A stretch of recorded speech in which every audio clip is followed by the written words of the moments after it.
పూరా local. Welcome to పూరా local.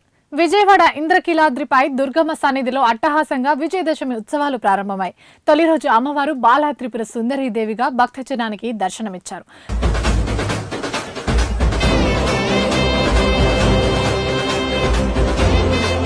సోమవారం ఉదయం 9 నుంచి రాత్రి 11 గంటల వరకు భక్తులకు దర్శనానికి అనుమతించనున్నారు.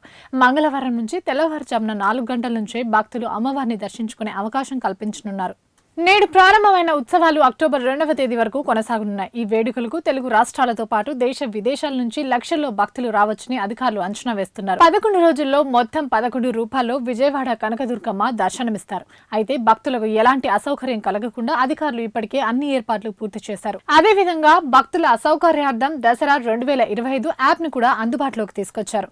మూలా నక్షత్రం సందర్భంగా సెప్టెంబర్ 29న సోమవారం సరస్వతీదేవి రూపంలో దర్శనమిచ్చే అమ్మవారిని సీఎం చంద్రబాబు సతీ సమేతంగా దర్శించుకొని ప్రభుత్వం తరపున పట్టు వస్త్రాలు సమర్పించనున్నారు.